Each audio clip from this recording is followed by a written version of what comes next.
cr101radio.com, podcasts, and more. This is R.J. Rushdoony, Easy Chair number 140, February the 13th, 1987. This evening, Otto Scott and I are going to deal with the fourth of a series of discussions we have had about aspects of the modern world.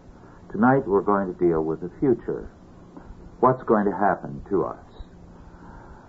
Now, we don't claim to be prophets, but the future is really the present worked out. And therefore, when you look at the present, you have a good indication of what the future shall be. In an easy chair of a year or two ago, Otto Scott spoke of decadence as the inability to defend oneself. Throughout the Western world, in fact, throughout much of the world, nations have lost the ability to defend themselves. In the United States, the hostility to anything in favor of defense is staggering. And yet, in that respect, we are ahead of Western Europe. In Western Europe, they regard us as a saber-rattling country. We've lost the ability, increasingly, to defend ourselves in one country after another. Let me add another definition of decadence to what Otto has said, and yet it's a facet of the same thing. Eugen Rosenstock Hussey, somewhere in one of his works, said that the decadent have no concept of the future. If they think about the tomorrow, it is in terms of fantasy, not reality. As a result, any realistic thinking, any realistic planning, any realistic work to make the future is absent. Their thinking is in terms of fantasy, in terms of unreality. And this, too, marks our age. Existentialism says that you live for the moment. And existentialism is the characteristic philosophy of this century, the one that has colored schools of thought far beyond its perimeter. And so, because we are so existential, we have no future. We don't want to think realistically about the future. Well, with these words of introduction, we'll begin the discussion. Otto, would you like to make some kind of statement now about the future? Well, the future is, of course, unreadable. Men plan, God disposes. And yet, we perennially are told by various celebrities what they think of the future. The Orwellian future, which overshadowed the expansion of totalitarianism, in my opinion, had a great defect because George Orwell had no faith. Yes. And therefore, his vision of the future was that of a dying man, a sick man, and he saw nothing but darkness. I think what we project onto the future reveals our situation or reveals our position. I'm always reminded of the Spanish philosophy, which is centered, according to Ortega y Gasset, on the attitude that an individual assumes toward life, either cringing or defiant. And the Spaniards describe a person's situation as between the knife and the rock. Now, again, that's an argument which has no faith. It doesn't look outside of the human race. It doesn't look outside of the world that we know. It doesn't assume any intervention from any greater power. And yet the future is the hand of God. And God always intervenes in ways that we cannot perceive until the workings out of events themselves. I think that's a very important point you've made, Otto. About 25 years ago, out of curiosity, I spent, maybe half an hour to an hour glancing in the stacks of a library at the periodicals for 1900. It was very interesting because the century was beginning, and in their issues for the beginning of the year, these various magazines of the day had forecasts of the glories of the 20th century. It was most revealing because their predictions were very starry-eyed and were based on a singular premise, namely, science had developed to the point where there was nothing impossible for man. So, although at that time most people were nominally Christian, they were not viewing in these national periodicals the future from a Christian perspective. As a result, they were very bad prophets. Very bad prophets. Well, for the same reason you cited Orwell, very telling writer, very perceptive, and yet, because he had no faith, writing in the middle of the century, he was unable to see any future but a boot stamping on a human face forever. Nothing but tyranny. So, our problem has been precisely whether the predictions have been rosy or grim. A lack of faith. And unwilling to come to grips with the fact that man is not a rational animal, man is a religious creature. And therefore, the future is going to be what God has ordained it to be. I would say the future is clearly a time of judgment, because the Bible does give us the ability to predict in moral terms. The wages of sin are always death. And the century has sown a harvest of sin, so it's going to reap death, judgment. But throughout the Bible, judgment is at one and the same time the means of salvation. The old has to be judged so that the new can be born. The world before the flood is judged so that the possibility of something better comes. We are judged as the old man, the old humanity, members of Adam on the cross of Christ, in order that the new humanity might be born. And in the judgment we face in the days ahead, in the next few years, will be a means of clearing the ground, whereby the way is prepared if Christians will make God's Word their priority. Otherwise, the time of judgment will continue. Well, it's another way of saying a test. Yes. Period of great testing. If we look at the United States, in my opinion, we're looking at people who are sleepwalking. Just in preparation for this, it wasn't much of a preparation because, as you know, they're spontaneous. We don't rehearse our remarks. They're not written out.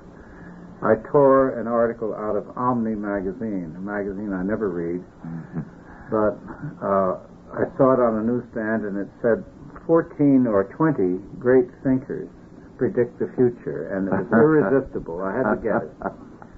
They didn't include us. No, they didn't. You know, we're not great thinkers, you see. Mm-hmm. And I looked at the from top to bottom. Barbara Ehrenreich, author. Timothy Leary, president of Futique Software. David Byrne, head of Talking Heads. Bill Gates, chairman of Microsoft. Virginia Johnson, and, of course, Mr. Masters of the Masters and Johnson Institute. William McGowan, CEO of MCI. Dr. Richard Selzer, author. Andrew Greeley, author. Robert Heilbronner, economist. Harvey Cox, professor of divinity. Tony Verna, president of Global Media. George F. Will, author. And David Schramm, astrophysicist.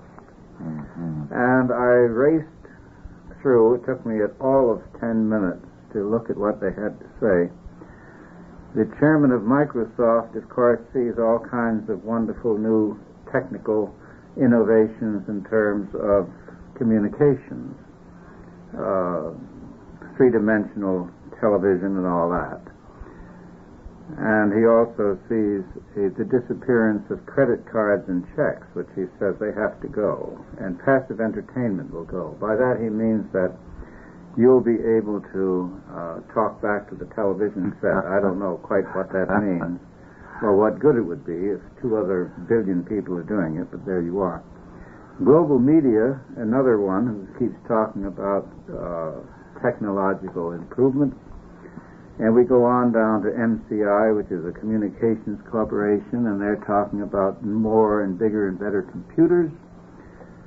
And he says by the year 2000, and I suddenly realized that their idea of the future is 20 years. The next 20 years. They talk about the next 20 years as though it's an incredibly long period of time. But of course, if you're more than 20 years old, if you're 40 years old, you look back, the last 20 years doesn't seem so long. And, of course, Masters and Johnson talk about sex, and I don't really see how that subject could be exaggerated more than it is now in the future, but they hope so. The author and professor of surgery at Yale Medical School thinks that we will overcome all viral infections and vaccine and will wipe out many communicable diseases. Genetic manipulation, he says, will help us to dispose of congenital defects. And then he says, now that we can grow embryos for 36 hours in a dish, why not grow the whole baby in a platter? And he's quite serious about that. Robert Heilbronner, a professor of economics at the New School for Social Research, very interesting, because the New School, you know, is an open school. You don't have to have any qualifications to go there. All you have to do is be able to pay the bill for the course. And he's very upset because he says we're losing basic industries, and the ladder of advancement in the service industries doesn't equal the old system. McDonald's, he says, has no ladders. Well, that surprises me because I thought McDonald's had managers, and I see no reason why he could say that. George Will, a columnist whom I seldom get a chance to read, turned out to be most interesting, the more interesting than any, because he said that he thought the division between the free and the totalitarian world will become even more difficult because he says we will improve and the Soviet Union will not, and we'll be dealing with a bear with a toothache. Andrew Greeley, author, priest, and professor of sociology, says that the power of the Vatican will shrink and the Catholic Church will change. Harvey Cox, the professor of divinity at Harvard Divinity School, says that he now is confronted with oversubscribed classes in religion. And in the history of religion, psychology of religion, and comparative religion, that there's a shortage of teachers for these classes, and he sees a sort of expansion of this kind of religiosity in the next 20 years. Finally, we have a professor of astronomy who sees more going on there. Barbara Ehrenreich, author and columnist, a new name to me, says that sex will be a big thing in the next 20 years. And I think the whole series is fascinating because, in the first place, not a single one of them got outside the periphery of the United States, mentally speaking. It's as though they're living on the other end of the moon, and the world is where Mars is, the rest of the world. With the exception of George Will, who obviously doesn't think our danger is very imminent, none of the rest mentioned a single other culture, a single other people, a single other geographical area of the world. I doubt if at any time any society of this size and complexity has ever been as insular as we have now become. Well, you would expect that from a group of liberal pontificators, because they believe, as Job said of his false comforters, that wisdom was born with them and will die with them. And outside their circles, where is their wisdom? Who is worth thinking about? They certainly didn't mention the world you and I live in. No. And obviously they were not aware of us, Otto, or our importance. I'm rather pleased about that. At our staff breakfast, we learned something about each other, Otto, that maybe we ought to share with people. Otto and I are both Kentucky colonels, legitimate Kentucky colonels, only Otto is way ahead of me. He's also a Kentucky admiral. That's right. So, we'll turn back to our thinking instead of what these humanists have to say. Well, to get back to thinking about the future and thinking about it realistically, I think we have to recognize that we are already in judgment, and it's very serious. In the February 16, 1987 U.S. News and World Report, I was interested to read that a group of medical experts, authorities in the field dealing with problems, were planning to hold a meeting to discuss the possibility of giving antibody tests for AIDS to all hospital patients, all pregnant women, and all couples applying for marriage licenses. Now, this seems like a sensible step. A step to protect, for example, someone who is marrying.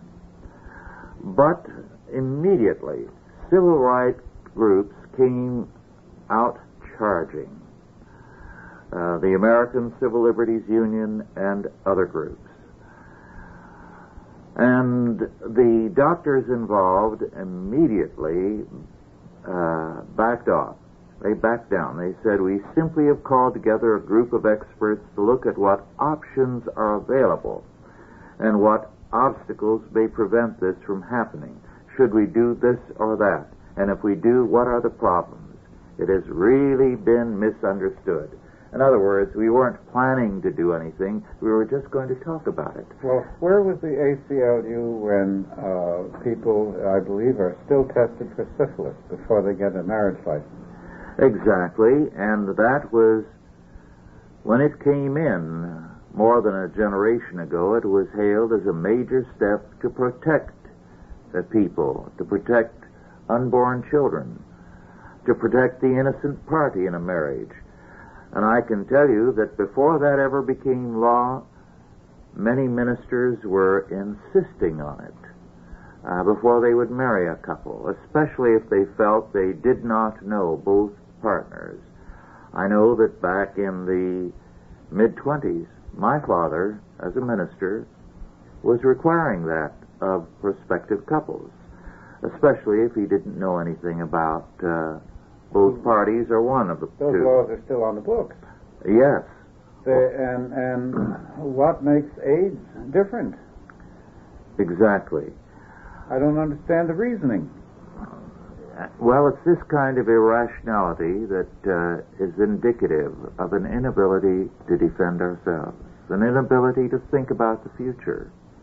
Well, of course, it's an inability to think about society as a whole. Yes. That's really the big point. And that was the point which came through in these trivial people that I just quoted. Mm-hmm. They have no sense of the United States as a nation.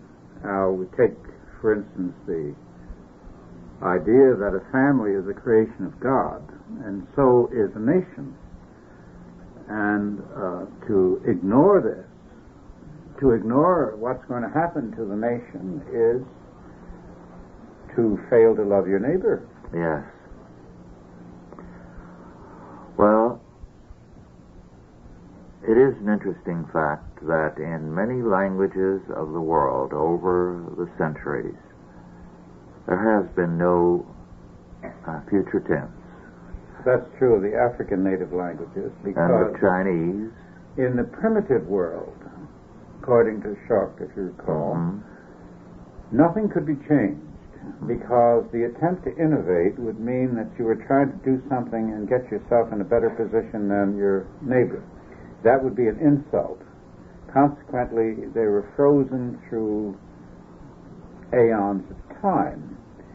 Everything was to be done the same way by so forth. So therefore, if the future was not going to be any different, there was no question of projecting.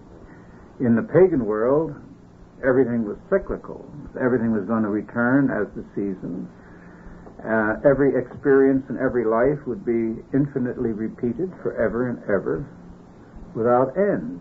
Now, this was, even Sartre portrayed this as a version of hell. I don't think he realized the connection. But in any event, Christianity has a future and has a goal. But no other civilization, so far as I know, until Christianity's counterfeit came along, Marxism. And I was very struck by the argument of the inevitability of socialism and the wholesale theft, the intellectual theft that it represented from the arsenal of Christian thought. I mean, first you have the confession, which they turned into open confession.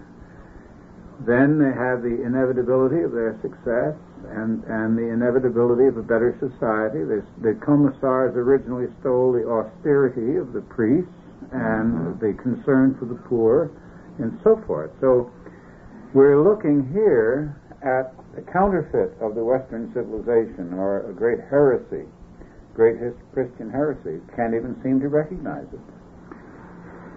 Yes, I recall some years ago reading something by a man who had been a Marxist, became a Christian. And he felt a sense of loss because he said, ugly and evil as he realized the communists were, there was a sense of dedication, a sense of purpose in their lives, a readiness to work for that purpose, which he missed among Christians. Well, Whittaker Chambers ended his life in the belief that he had joined the losing side. Mm-hmm. And he was the one who said conservatives don't rescue their wounded. Mm-hmm. Well, of course, now they don't have any wounded because they've stopped fighting. Yes, and Christians no longer are geared to action. They are geared to feeling. Their whole attitude is that Christian faith should make you feel good. Well, yes, it's supposed to make you feel all warm inside. But I think when we get down to it, we're living in a rather crucial period, a critical period. We're coming toward the year 2000, and there are many, many signs of decay around us. You mentioned Europe and its loss of the will to fight. Well, of course, you know my feeling about that is that we pushed Western Europe off the face of the globe.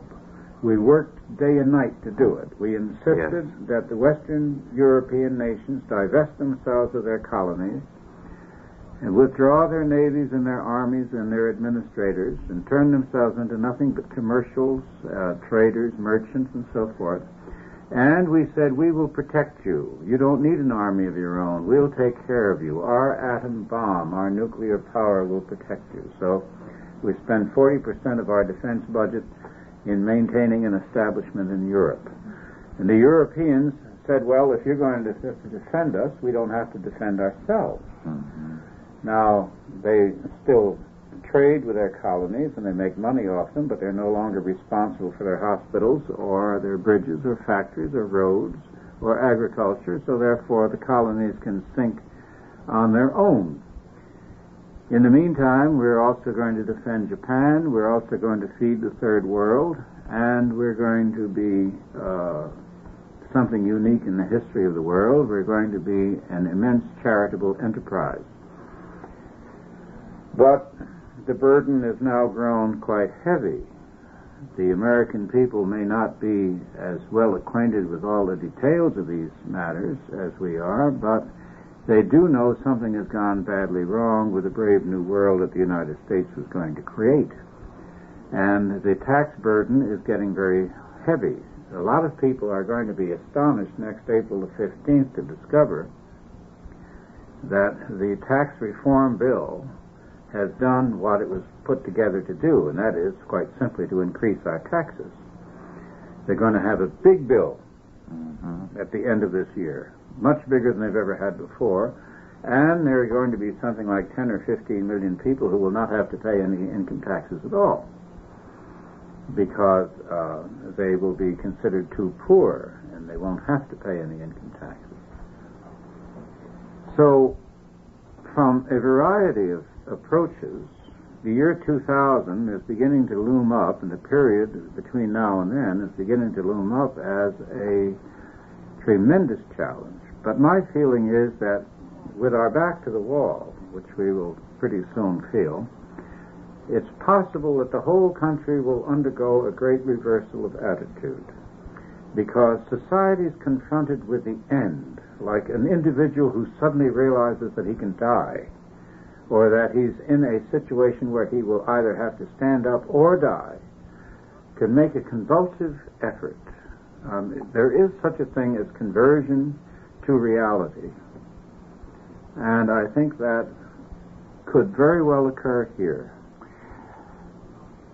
Years ago, in the early 30s, I heard a missionary, and I won't go into the specifics of the country and all, but he described the fact that the country in which he was working, and in which there were a small number of converts, not too many thousand, suddenly faced persecution.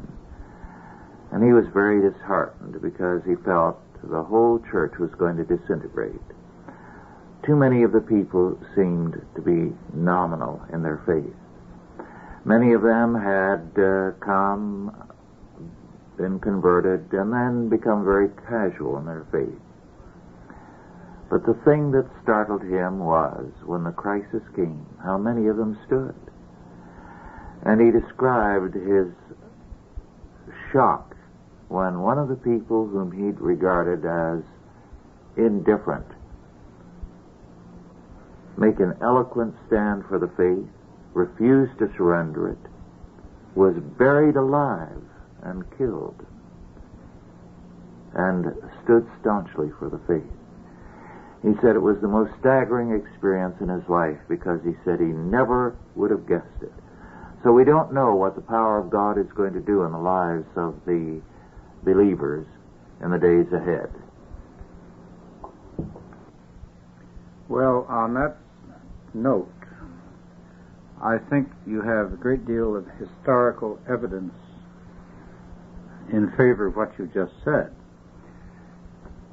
The Mohammedans, for instance, were on the verge of falling apart out of sheer prosperity. After their great wave of conquests, they began to split into different cults and groups, and their leaders began to luxuriate in all sorts of newfound privileges and so on. And they were on the verge of falling apart when they pulled themselves back together and they made heresy or dissent a capital crime. They froze their culture and maintained their conquests for many centuries. And it's an interesting thing. Although Hitler was a very evil leader and led the Germans into the worst of debacles, the impulse that pulled the Germans together in the middle of the early Depression was a sound impulse.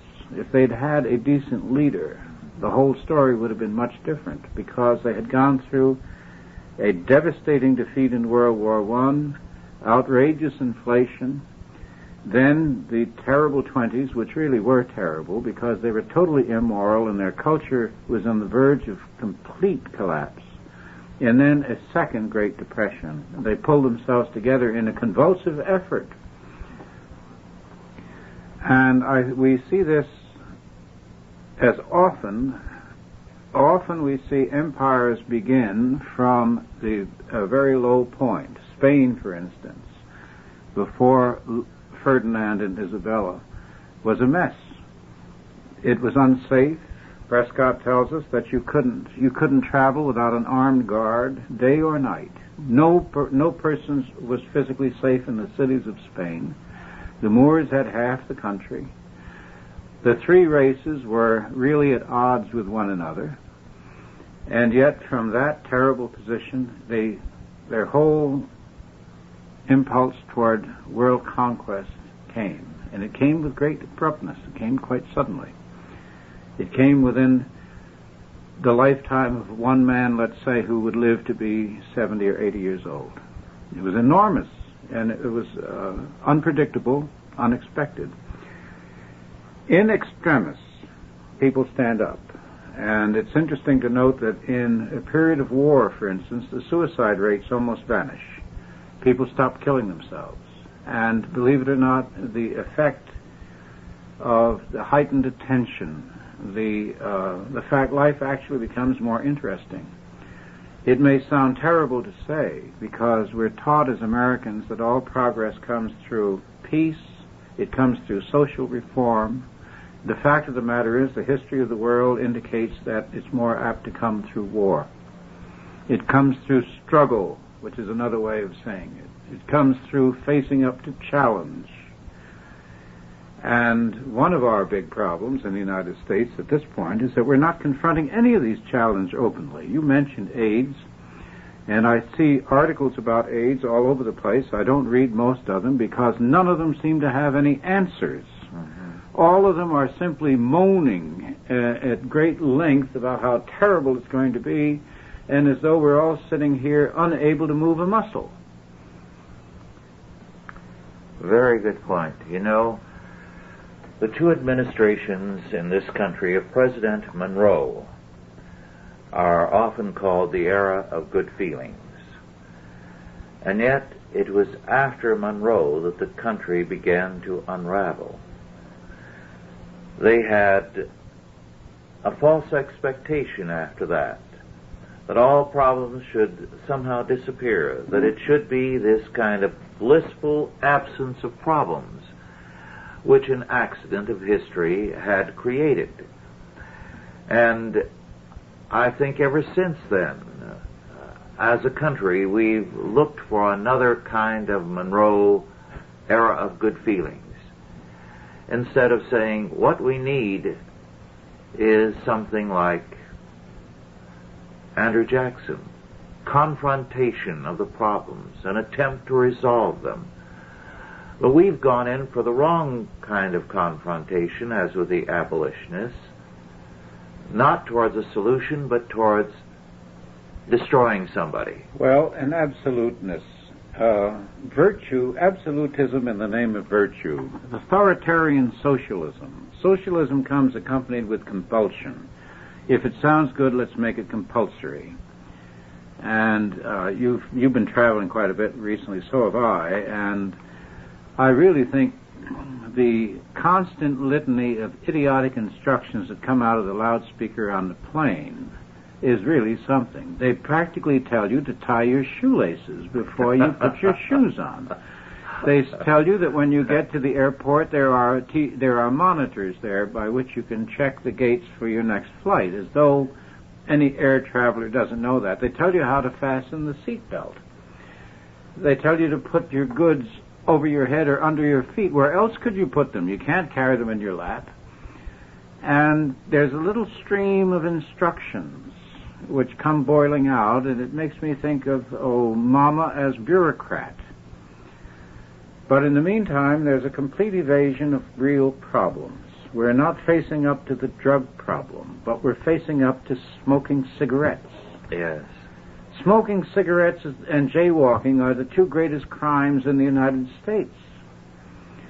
We don't have any other crimes. If our police forces followed criminals the way they follow motorists, we wouldn't have any crime at all. But very big problems are looming up on the horizon. The Soviet Union is encircling the United States. It has, in the 1970s, for instance, I think is a very good example. They shipped heavy armaments by air all the way from the Soviet Union to Africa. And then in other cargo planes, they shipped tens of thousands of Cuban troops all the way from Cuba to Africa. They have a half a dozen armies fully equipped in Africa. And we couldn't mount, at this point, 2 divisions. Mm-hmm. That was a tremendous military accomplishment. I recall that the United States was very proud of sending an army to North Africa within a year after we got involved in World War II, and we sent them by ships. But the Soviets have sent a half a dozen armies by air, and nobody in the United States appeared to even notice it. We're not told about these things. We're not supposed to know and be alarmed. We're supposed to believe that somehow détente will result. Détente was going on at that point. Yes. At that point, they were talking about détente, and they paid no attention to the armies that the Soviets were shipping through the air. You know, the average American, I understand today, young people aren't taught physical geography. My daughter took a course in physical geography expecting to learn something about it, and what did they teach her? They taught her about the strata of the earth. They talked to her about geology. They didn't talk about what country is where. That apparently is not necessary to know. Well, the Soviet Union is so large, physically speaking, that you can put India and China and the United States into it and have room left over. It covers 12 time zones. We cover 3. And these are very ordinary facts of life. Yes. Well, one of the things that at our breakfast this morning, Otto, you mentioned was the move to lock up things. That is, state control. Now, another way of describing that is total predestination by man, by the state. That's an interesting way. And that's the goal of the modern state the world over. So they can determine the future. Yes, they are going to predestinate all things. If they're able to control, if they can control everything that everybody does, well then, of course, the future will be what they mandate. Yes. And this, of course, is totalitarianism, but it's also total war against God. They are declaring themselves to be gods, to be the gods of creation. They are going to have cradle-to-grave determination of all people and control all things. They have a master plan for every square inch of the earth. Well, then, this is what you might call the horizontal Tower of Babel. Yes. The Tower of Babel was originally vertical. They were going to find heaven up. Now all they have to do is make it horizontal, and we'll have heaven on earth because everything will be mandated here. Yes. And in the process, they are defying God. And I think they're going to reap a tremendous judgment in the years ahead because of that. I think we can expect, and that we are already in the early stages of a worldwide judgment on these people. They plan to lock up everything, to predestine everything. Well, but God, who sits in the circle of the heavens, shall laugh. He shall have them in derision, David tells us. Well, if we look at it from a materialistic viewpoint, we've both been reading all these hard money letters and various and sundry other things. And we know that every economist who dares to look beyond the next few months is predicting some sort of a financial crunch. Yes. And we know that the whole West is in the same situation. The entire West uses fiat money. The entire West has heavy unemployment. The entire West is confronted with the possibility of a breakdown in terms of its economic and financial situation. Now, of course, the breakdown, if such a breakdown were to occur, the governments of the United States and all the other countries in the West would have to expand their authority, because since the government is assumed by most people to be responsible for our situation, if the situation gets bad, the government would take over all control in the name of helping all the people. And we might, Anne read to me tonight, for instance, that some city here in California is mandating the number of people who are allowed to live in a house. If there's 2 bedrooms, no more than 4 people, that sort of thing. So if the government takes over, it'll take over the same way it's taken over everywhere else. People who have a house with too much room in it will have to bring in somebody who needs a place to live, etc., etc. We'll get rid of the homeless, we'll distribute them around, and so on. We'll have the total control government, the managed economy. Now, that's the thing to watch. It isn't the financial collapse that should worry us, because we can always survive running out of money. You can go to work and you can get some more money. And everybody has ups and downs, including the economy of a nation. But we could not survive somebody becoming our master, short of a rebellion. Now, we do have this. We do have, in the United States at least, we have the greatest number of skilled people of any civilization ever devised. We have educated people in terms of electricians, of engineers, architects, you name it. Beyond their skill, they're worse off than their great-grandfathers. They don't seem to know hardly anything. Mm-hmm. So we lack what Hannah Arendt called conceptual thinkers. And we lack people who have an overall sense of the pattern of events or the trend of events. You know, I've had thoughts about Naisbitt, for instance, and his trends. Since he gets his trend ideas from the newspapers, I'm sorry to say I think he's built the whole thing on sand, because you cannot base any projection upon garbled misinformation. But putting that to one side, the assumption that these people are manipulable to the extent that they will be docile under control is dubious, in my opinion, because Marxism is one of these ideas, it's a half idea in the first place, which seems to have run its course. Its appeal today to the young is no longer the moral appeal that it had when you and I were young, to help the poor and all that. Its appeal now is to the basest elements, to the idea that if you become a Marxist, you'll be on the winning side and you'll wind up running somebody else's life. And you know what happens to people who have that idea. They get themselves killed. Well, it seems to me that one of the things that these people, like these experts in Omni, never think about is that there is a new Christian community developing. The interesting things that come across my desk day after day are indicative of a totally new concept of the Christian life. People who are concerned not only with Christian schools, home schools, ministries to the delinquents, so that we have homes being established all over the country by Christians to deal with delinquents, But now, what to do about the handicapped? What kind of Christian ministry can we have to this problem and to that problem? Precisely as these people see that the state's solutions are worse than the problem, they are beginning to try to do something about these problems.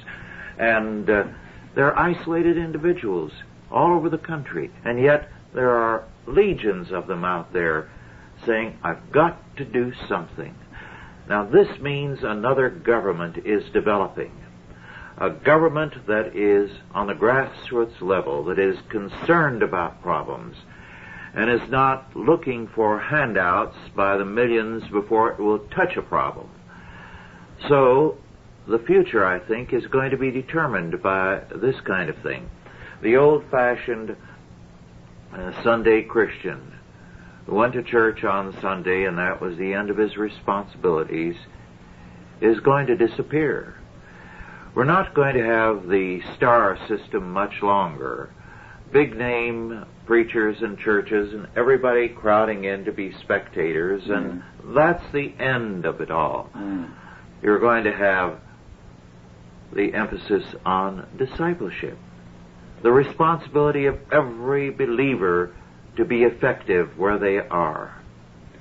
Well, even in those people that I quoted, you noticed that Harvey Cox said his classes are bulging at the seams because he never anticipated. He said when he started this in 1965 that it would have to be turning away people who want to study religion.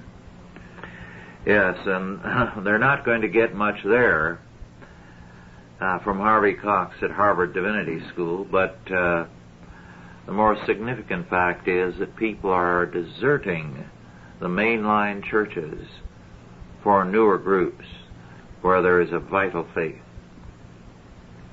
Well, of course, it's been long overdue, but it is a sign of seriousness. You know, most people don't turn to religion until something drastic occurs in their life, until an event overshadows their complacency. But we now have something unique in our society. We have, I think for the first time in the history of the world, a society in which 85% of the people are not poor. I don't believe any society has ever achieved that level of affluence ever before. Inconceivable. And we're more guilty of abusing ourselves when we have the greatest achievement in history. Well, it's astonishing that this greatest achievement in all of the history of humanity is always discussed as appalling because we still have poor people. We have 15% poor people. When Roosevelt spoke, he spoke about the 1/3 of a nation that was poorly fed, clad, and housed, and so forth. Well, now we're down to 15%. And even that 15% is better off than, say, the people of the Soviet Union, well, or Red China, and many other places. You could pick up 6 million people in Bombay and say, would you like to be in the position of an American poor person, and you have no argument there. Yes. But the situation of affluence brings with it its own challenge. There is nothing that is more stark or more melancholy than to have a certain level of affluence and to realize that your life is empty, to realize that there's something lacking, something missing. And I see signs of that from one end of this country to the other. People are actually searching for meaning. They don't get it. Our governing class is trivial, irrelevant. It has no idea of what it owes the people of the nation. I told you I was in the executive office building a few days back, and Mr. Reagan spoke, and Bill Bennett of Education spoke, and Miller of OMB spoke, and Pat Buchanan spoke. Pat was the most brilliant of the four. And then the door opened before the president arrived, though, and in came the photographers. Now, everyone in this particular audience was well-dressed, a middle-class audience who was so pleased at going to hear the president that they all got dressed for the occasion. In came men who looked as though they'd just fallen out of a boxcar, carrying cameras. The sourest expression I've ever seen. They didn't look at any of us. They didn't speak to any of us. Nobody said hello or good morning or anything else. It was unbelievable. Mm-hmm. And yet, you know, these are very highly paid news people.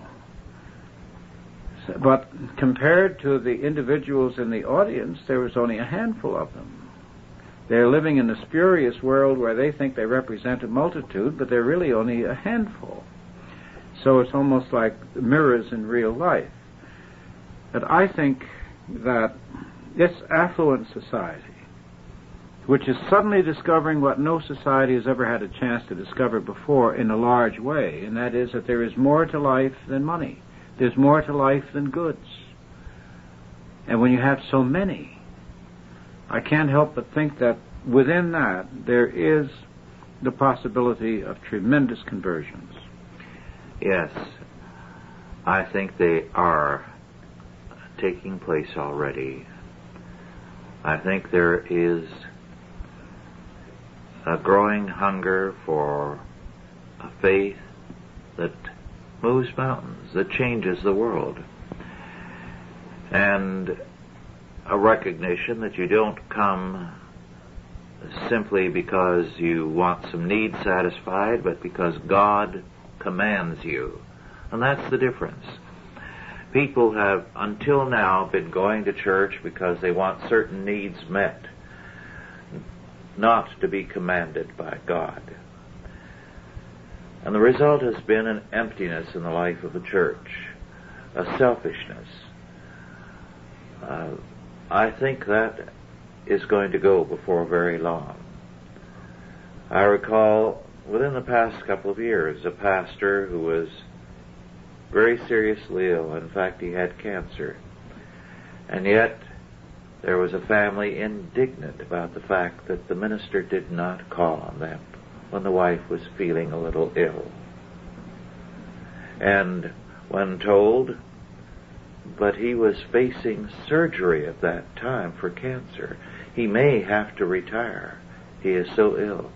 And their attitude was, well, if he's not up to calling when somebody is sick, he should retire right now. Now, that may be a slightly extreme example, but I don't think it is too extreme. We have an older generation, and we're not old, of course, Otto. Old people is anyone who is 10 years older than you are. 15 years older. 15, okay. Yes.